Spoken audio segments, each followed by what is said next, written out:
Data Skeptic is the official podcast of dataskeptic.com, bringing you stories, interviews, and mini episodes on topics in data science, machine learning, statistics, and artificial intelligence. Mara Church is a data science manager at Patreon, where she focuses on growth modeling, product analytics, and building a great data science team. Before joining Patreon in 2015, she worked at Google fighting spam and abuse in communications products. Mara's work explores the intersection of art and technology, specifically how to use computational methods to change the way people relate to art. Mara holds a BA in Applied Mathematics with a concentration in music from Harvard University. When she's not working, you can find her singing in the San Francisco Bach Choir, biking in Marin, or serving as a board member for the Grammy Award-winning ensemble Chancelier. Mara, welcome to Data Skeptic. Thank you so much. Well, I'm really glad to have you on the show, and obviously from the bio, people can tell we're going to talk quite a bit about Patreon, but you and I actually got connected in sort of a serendipitous way. You have a connection to previous guest, Michael Cuthbert, that we had on to talk about Music 21, and I think specifically your focus was optical music recognition, is that right? Yeah, we did a project together to increase the ability of OMR to recognize the right music. That's very cool. Tell me a little bit more about that before we jump into Patreon. So I worked with Michael Cuthbert as a research assistant on Music 21, which is his platform for computational musicology. And then I worked on a longer project, which ended up becoming my thesis at Harvard, which was about using rhythmic similarity of scores to try to fix errors in OMR. So if you know that a measure is in 4/4, but OMR incorrectly puts 4.5 beats in the measure, you could try to find a measure with rhythmic similarity somewhere else in the piece and substitute in that rhythm to actually fix the OMR. So it was a really interesting project, and there's a lot more work to be done in that space. Oh, very cool. Well, then jumping into Patreon, I don't want to take for granted that every listener knows about it. Could you give us an overview on what the company does? Patreon is a platform that makes it easy for artists and creators to get paid. So you essentially become a paying patron to your favorite podcast or musician or gamer for $3 or $5 a month. And then you get cool rewards and inside exclusive sneak peeks at their work. And then with a bunch of patrons, artists are actually able to make a full-time living on Patreon. Tell me a little bit about the Patreon mission. What are you guys hoping to do? So our mission is basically to fund the emerging creative class and make it possible for the people that create value for the world to get that value back. So we believe that artists and creators are really underfunded in general. It's really hard to make a living as an artist. So we're trying to fund creators, and that's the high-level goal we're striving for. So if a creator wanted to, make a channel such that someone could support them, I guess maybe today the traditional mean would be ask them to find your checkbook, wherever that is, mail you a check, or maybe spend a lot of money setting up a website and working with a credit card company and processing all that. How much of those services do you provide that makes things just easier for the creator to get their actual creations done? So on Patreon, it's really easy because you can basically just point your fans to your Patreon page and they can sign up, and we're all tied in with Stripe and PayPal and normal payments processors. So it's really simple for the creator to actually get the money. And the real advantage I see is that most creators are making content on platforms that are ad supported.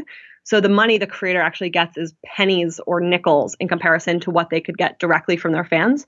That's why our founder was a YouTube creator who, was getting $400 for a video he spent $10,000 on. So the real benefit is that on Patreon, you're getting almost all of that money going directly to the creator as opposed to going to a middleman in an ad-supported revenue model. So I like the project. I'm a patron of a number of creators I like myself, actually. I have to say, so far, we haven't really touched on anything that's data-centric. So you're one of those, I think, very common types of companies where there's a core mission and data is all about supporting that mission rather than being the direct nexus of it, if you will. Do you kind of look at it the same way on the team? Yeah, exactly. So the Patreon data science team thinks of itself as kind of a horizontal layer, supporting all of the teams at Patreon and basically providing the data that makes it easier to accomplish our mission. So if we're able to drive an insight that makes us, know what we need to build next or know what would be really valuable for creators or give more value for patrons, that helps us move more quickly towards our mission and helps us be more successful as a business. And I can see a lot of opportunities for data science to come in and make contributions. We're going to talk about some of the ones you and I touched on beforehand. One of the ones that strikes me right away is understanding something about the relationship between different creators and their, similar creators who may not even know of each other, but perhaps share a similar audience or discovery. And there seems to be a lot of graph theory problems here to look at. Can you talk a little bit about how you guys have explored it from that angle? We just completed a network analysis a couple of weeks ago. One of the members of my team, Matthew, worked on it. And it was really kind of a first stab for us at understanding Patreon's network and how creators are connected. So right now we surface recommendations on your home feed. So if you were to make an account and log in, you'd see that we recommend some creators to you based on shared patronage. But we hadn't really looked at the network as a whole based on shared patronage. So if you imagine each creator as a node and connecting those nodes if those two creators share patrons. So, they have patrons that are patrons to multiple creators. So looking at this, we connected all of the creators in our network and saw what emerged from this network analysis and graphed it out and looked at all the clusters, which was really cool. What we found was actually a bottoms-up approach to categories. So normally, if you're a creator on Patreon, you go to create your campaign, you can choose, I'm a gaming creator or I'm a podcast creator, things like that. From this network analysis, what we found is that using shared patronage, we were able to identify clusters of categories through that mode. So what this means is if you're a patron, you're more likely to support a gaming creator if you already support another gaming creator. You're more likely to care about gaming than you are about fantasy fiction or something unrelated. So when we looked at these clusters, we found they were actually clusters of similar category creators. So all of our YouTubers were clustered together and had shared patrons, and all of our gamers were clustered together. And we found some really interesting things. So for example, we found a cluster of nautical themed creators.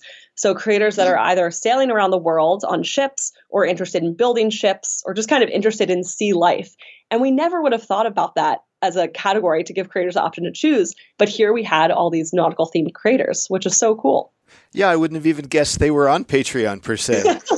Yeah, people funding their travels around the world with Patreon is pretty awesome. Am I correct in saying that that's sort of context free, that there was no categorical data? These were strictly the relationships of who is a patron of similar creators? Yeah, so there was no category data that we'd put into the model. It was all just shared patronage, which was really cool. Yeah, it's neat that even such fine-grained details like that can emerge. So what is the life cycle like for a patron? They find an artist, or maybe they already know of them and they're pointed to the Patreon page, they sign up, and what typically happens for them immediately and maybe 6-12 months down the road? Depending on which tier they pledge at, so creators offer different rewards. So you could be a $5 patron and maybe you get behind the scenes photos of that creator's work. Or maybe you would be an $80 patron and you'd get a commission or a sketch or, a Skype session with the creator. So depending on which level you're at, you would get access to those posts and those rewards. So, you'd be able to go back in history and read all of the posts that creator had made at that reward level. And you also get, you can message the creator if you want. You can see all of their content and you get email notifications about when they make a post. That's kind of the immediate things that you get becoming a patron. And then long term, what's really special about Patreon, I think, is it builds a relationship between a fan and creator. So I've been a patron now of Amanda Palmer, one of my favorite creators, for about 1.5 years. And I really feel like I have a connection with her because I'm able to comment on her posts and be kind of part of this Patreon community of all of her fans that are really interested in funding her work. And then, of course, over time, you can actually see the projects you help fund. So creators will say, oh, this music video was possible, only because of the funds that Patreon gave me. So it's really cool to kind of see that list of work that you've helped fund as a patron. So my own experience, there's some people that I will probably be a patron of forever, as long as they're on Patreon, simply because I'm very aligned with what they do.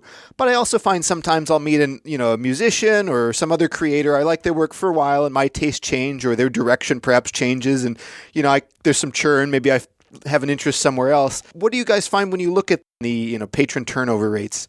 So that's a big problem that we're focusing on right now at Patreon, which is that patrons churn at, a certain rate per month. And we're trying to see if we can decrease that churn rate and basically increase patron retention.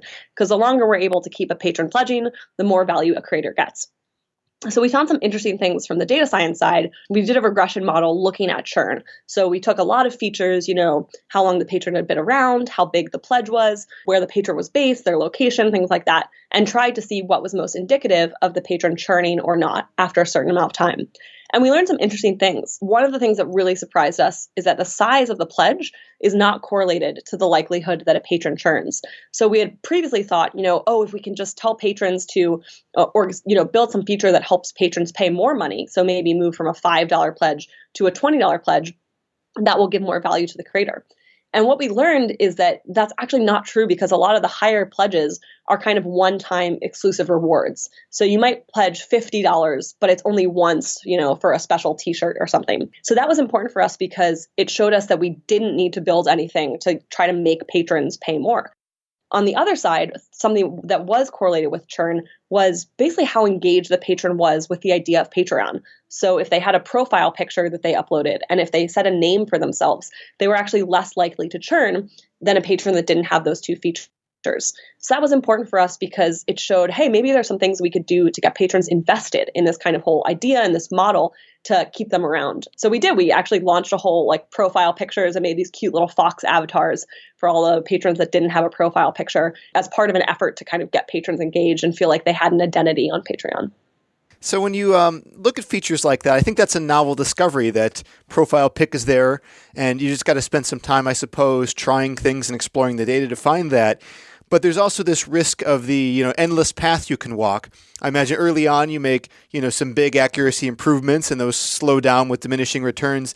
You guys have many fronts you could be working on. How do you decide whether or not you keep pursuing more effort on churn or explore another project? So prioritization is one of the most common problems, I think, in startups, because with a platform like Patreon, we're only a couple of years old. There's so much that we could be working on that it's hard for us to know which to do. So the way that we do it at Patreon is, our product team obviously has a list of products they build, and then we prioritize them based on perceived impact and basically how related they are to our KPIs, our key performance indicators. So at Patreon, we're really trying to improve pledge conversion, so sending more money to creators, and also the number of high value, high earning creators on the site. So we wouldn't build a project or a feature that was aimed at kind of lower, $15 a month creators because it's not motivated or aligned with one of our core KPIs. So for every project idea, we try to think of the perceived impact. The data science team will help with some sizing estimates and kind of look at, how many people use this feature today and how is it converting, and we'll prioritize based off of that data and information. Could you tell me a little bit more about how you look at pledge conversion? The first way I would think is, well, there's so many views of a profile and some percentage of those must convert. That's a pledge conversion rate. But it might not, take into account just browsing or things like that. What do you guys look at when you're exploring pledge conversion? Pledge conversion is one of our most important metrics, and we look at it in a lot of different ways.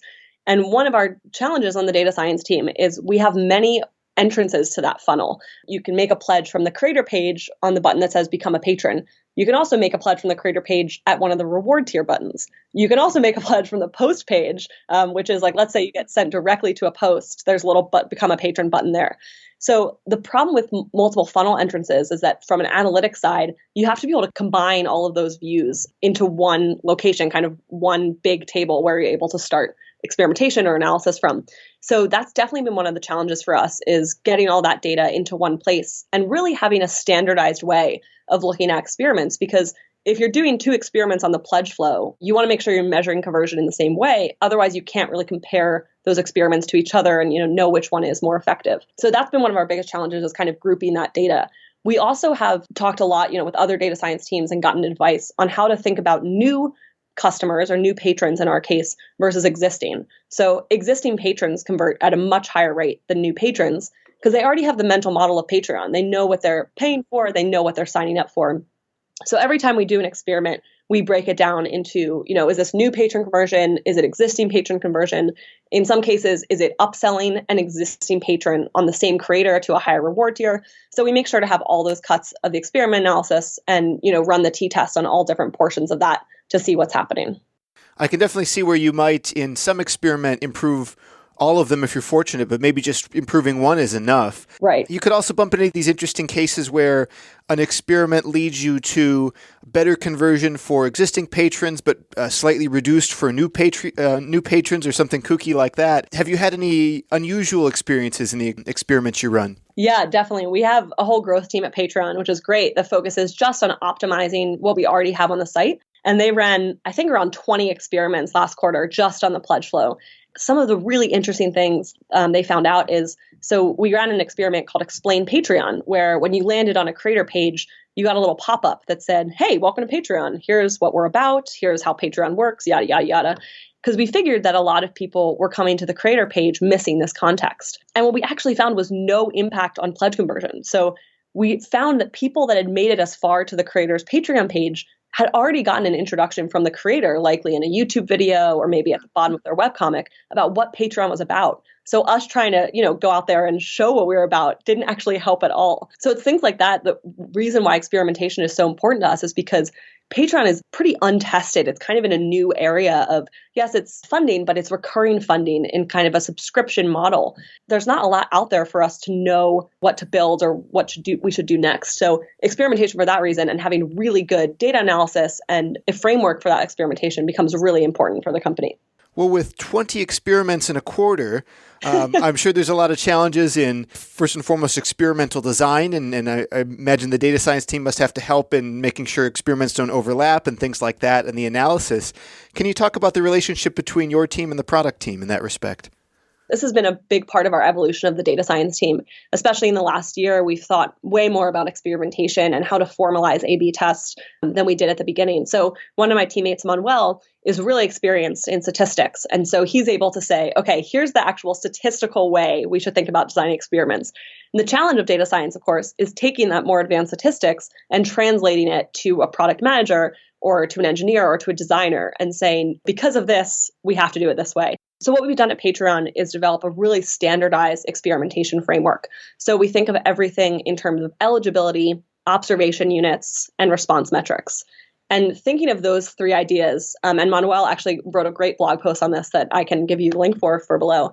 But thinking of experiments in terms of eligibility, observation, and response makes it really simple because you have to think of what the exact moment is that someone is eligible for an experiment. Is it just being a patron, or is it landing on a certain page, with a certain set of user characteristics? Thinking then of the observation unit, who is actually experiencing this? Is it a patron? Is it a device ID? Is it, it could be a logged out device experiencing a treatment. And then of course, the response metric is the most important thing. What do you actually care about measuring? What kind of action are you trying to get the user to take? So we found that simplifying it this way and kind of coming to our PMs with this framework and making sure, we write out what each element is has been really helpful. So we work really closely with our product team to, at the beginning of each experiment, think through what those three things are, and then make sure, we're sizing it correctly and know how long we need to run the experiment for in order to have significant data. Nice. I really like that framework. I think that's pretty useful and elegant way to interact with people that might not know the statistics side. So you guys have a fair amount of data you're capturing in, the way the mechanism of Patreon works, if you will. How are you able to share some of your insights with creators to allow them to better engage with their communities? Yeah, so this is a thing that's still evolving very much at Patreon. We have an analytics dashboard that all creators can see, which is great because it gives creators the basic information they need to know, especially in terms of how much they're earning and how their earnings have changed over time. So they can see how many patrons upped their pledges or deleted their pledges in a given month, which can be really helpful. They can also see their posts and how many views their posts get, how many comments, how many likes, where those views are coming from. Are they driving them from Facebook or Twitter? But right now we're actually in a brainstorming process to kind of work on the next phase of analytics for Patreon creators, which is really important because some creators want all the data and they want to sit down with our data science team and say, tell me about conversion, tell me about CTAs and click-through rates, and let me know if I should change the colors or, things like that. Mm-hmm. And other creators really just want to know, what should I do? Should I make a post to these patrons? Should I reply to this comment? Should I message, this group of my $100 tier? So knowing which creators to build for and how to make an analytics platform for creators that gives them enough information but doesn't overwhelm them is one of the current discussions and challenges that we're working with at Patreon. So I imagine a certain amount of a creator's success is predictable, but a certain amount of it is just that, wild chance of what happens to go viral or not, or the, evolving tastes of our culture, if you will. So you can't perfectly predict anyone's success, but are there any commonalities you see that you've been able to measure in the data that indicate certain creators who've been better able to engage with their audiences than others? This is actually something I've spent most of my time at Patreon thinking about. How do you predict if a creator will be successful? Mm-hmm. Which is so hard because we have some creators that use Patreon really as a tip jar and say, hey, I'm going to make all my content on YouTube. I'm never really going to come to Patreon and post, but if you want to throw me a couple bucks, do it right here. And if they have a big YouTube following, they could be making $5,000 a month. And we have other creators that are very engaged on Patreon, posting daily or weekly, and are really building their audience on Patreon. So some of the commonalities we have found is that creators that have rewards and offer some type of exclusive content tend to do better on Patreon than those that really just use Patreon as kind of a shell page to receive payments. Similarly, with posting, creators that give updates to their fans and say, hey, here's what I'm working on, or here's a behind the scenes sneak peek, tend to do better as well. Those are actually the two biggest things we've learned, which may seem small, but there's so much variability in creator success that it's been very hard so far to quantify. One of the big projects I worked on about a year ago was looking at social following and success on Patreon. So we had the hypothesis, if you have more fans on YouTube, Twitter, Facebook, and you come to Patreon, you're more likely to succeed.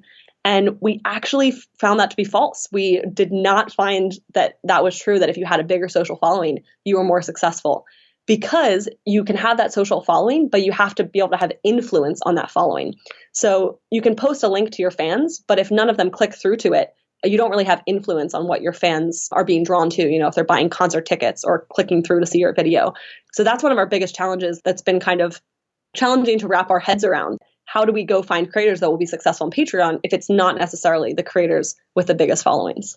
So I think Patreon, if my research is correct, started in May of 2013. So relatively speaking, you guys are a young company, but one that's grown quite a bit in the past few years, and I think has achieved a certain level of ubiquity on the internet, at least amongst people that do support creators and are interested in, the arts and small shops and that sort of thing. How have you seen that growth driven? Does it seem to be that the patrons have come and the creators therefore followed, or the other way around? Is there any critical mass to it? So our growth right now on Patreon is almost entirely creator driven. So creators will join the platform and around half of their fans will already be on Patreon, which is pretty cool because it means that creators can come to Patreon and get some fans already. And then they'll bring the other half of their fans with them from, whether it's DeviantArt or YouTube or their podcast. So right now our growth is powered by this creator lifecycle. And what's also cool is creators refer other creators. So most creators join because they see another creator they know on Patreon that's successful, making money and using it well. And so that's great for us because if we can focus on giving our current creators a great experience, we know that we'll have some viral growth with other creators. The big question, of course, right now for Patreon is how else can we grow? So we have a marketing team, we have a small sales team that reaches out to creators, but we haven't even tapped kind of the patron growth side of the market. What if we can get people that are interested in supporting artists and come help them find amazing creators to pledge to? So far, it's been mostly creator driven. There's certainly a discoverability aspect to this. I guess I first learned about Patreon. It's hard to say exactly because it was starting to become popular in so many places, but I guess the first time I heard about it was when someone that I regularly followed said, hey, I'm now on Patreon. Click here and support me. But then I've even discovered some people via Patreon on my personal feed and that sort of thing. So I imagine that at least on some level, there's a lot of recommendations going on. Can you talk through some of the places that works on the site? So we have a couple of recommendation places on the site right now. The main one is on your home feed, you'll see a list of suggested creators. And kind of as I mentioned before with the network analysis, that's based mostly on shared patronage. So if you either follow creators or pledge to creators, you'll see suggested creators that have shared connections with the creators you already pledged to, which is great because, as I mentioned before, this kind of promotes similar categories and strengthens existing networks. We also have an explore feature, so patreon.com/explore, where you can look at creators in different categories and also creators that are new and noteworthy or popular this week. They've seen large patron growth recently, or they just launched and are kind of brand new. And we'll also feature some creators, hand-picked kind of staff favorites on the top. And the last place we also do discovery is right after you pledge. So similarly, we'll look at shared patronage creators and put them at the bottom after you pledge, in case you want to explore more. But discovery is definitely kind of the unknown frontier for the data science team right now because our team has background in ML and statistics and interest in building recommendation systems that are on par with those elsewhere in the industry. And so there's a lot of work for us to do and kind of new ways to recommend creators to new patrons. What sort of KPIs do you look at when you consider potentially tweaking the recommendation system? Yeah, so for the recommendation system, we definitely look at pledge conversion, but there's a couple different things. So there's, as I mentioned before, there's like if you're a brand new patron or a brand new user on the site, you're not even a patron yet, we would look at the likelihood that you would pledge to a new creator. And it's actually hard to do that on Patreon right now. If someone's unfamiliar completely unfamiliar, and doesn't even know what Patreon is, it's hard to get them to pledge. Because as I mentioned before, they tend to come to Patreon through a creator they already know. So looking at that kind of new pledge conversion is definitely one of the biggest KPIs. And then we also look at what we call like an upsell KPI. So given that we already have a patron, how likely are we to upsell them to their existing creator or to have them pledge to another creator?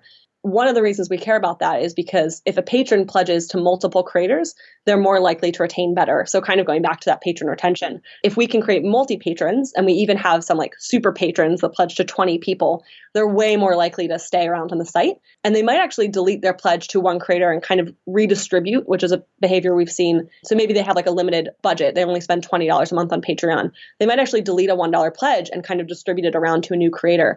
But they're still on the site and engaged, which obviously is important for long-term retention. We mainly look at pledge conversion as a KPI and think about it in those few different ways. With the recommendation stuff in particular, it really highlights that some of those prioritization things we were talking about earlier. I'm reminded of the Netflix prize, which once won, the winning solution was never actually implemented by Netflix. And there, we could do a whole episode on whether or not that was a smart move or not, and why that choice was made. But even still, it does demonstrate that certain priorities are not always obvious in data science. Can you talk maybe a little bit more about how you guys really align on these, chasing down problems no human being has ever tackled before, where the outcomes are unknown?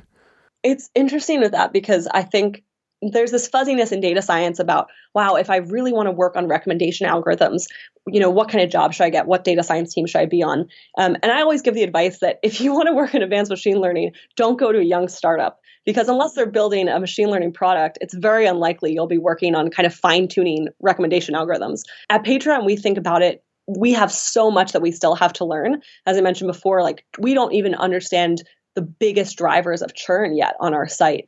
And that's a kind of business problem that you have to solve that way before you can ever get to some sort of advanced recommendation algorithm. So for us, we kind of have these big research questions that our team is still working on to understand really the business and the user behavior and the growth. And for us, that's way more important than being able to say, oh, we improved recommendation or pledge conversion through recommendation from 2 to 2.3%. So for us, that's how we think about prioritizing problems. We think about what the business insights we need are and what the insights we need to actually drive the creation of new product. And we think about those first. And where do you think the data science team has had the most impact so far?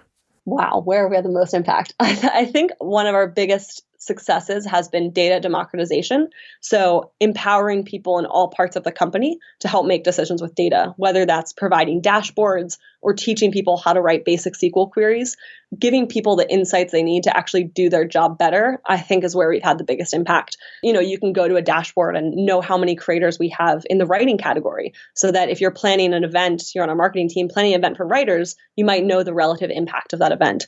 So I think that's been our biggest success, is having democratizing data at the company and having it be really widely accessible.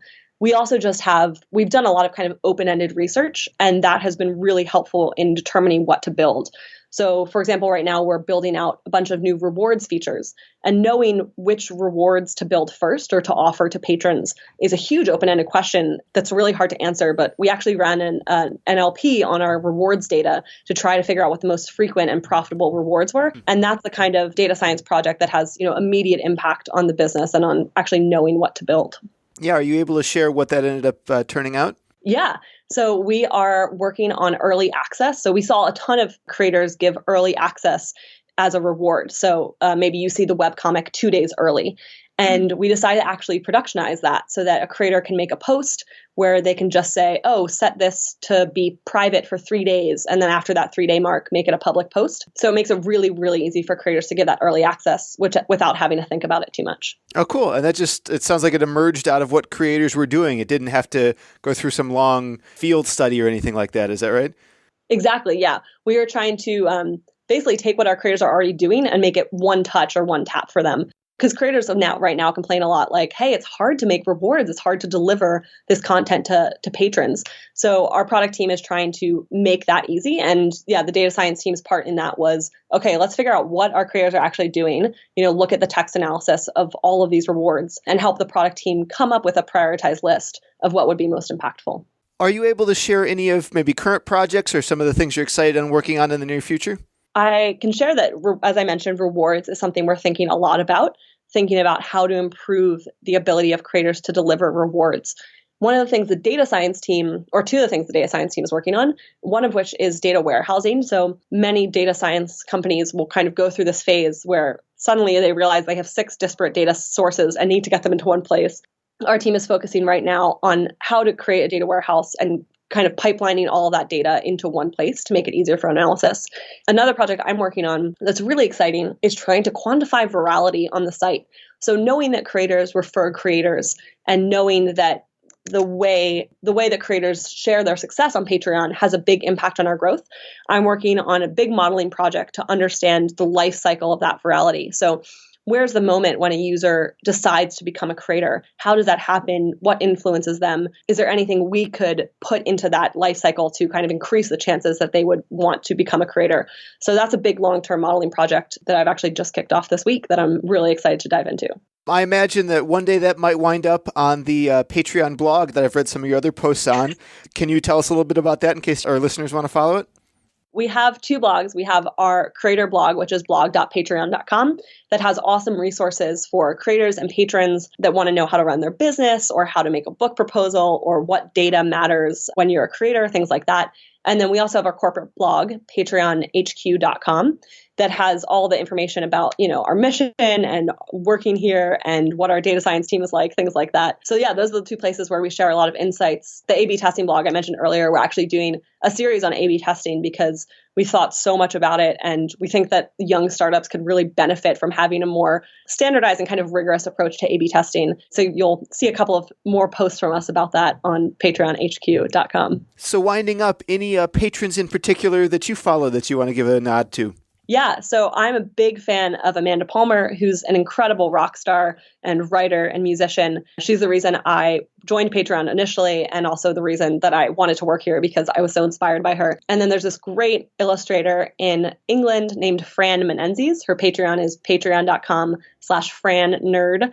And she makes incredible illustrations of like nature scenes and kind of everyday life and just has such a wonderful personality, engages with her fans in such an authentic way. So yeah, Amanda Palmer and Fran are my 2 faves, and I highly recommend checking out their stuff. Excellent. I'll have those in the show notes for anyone who wants to. Well, Mara, thank you so much for coming on the show and sharing all your insights. Thank you so much, Kyle. It's great. Data Skeptic is a listener-supported program. To support the show, visit dataskeptic.com and click on the membership tab.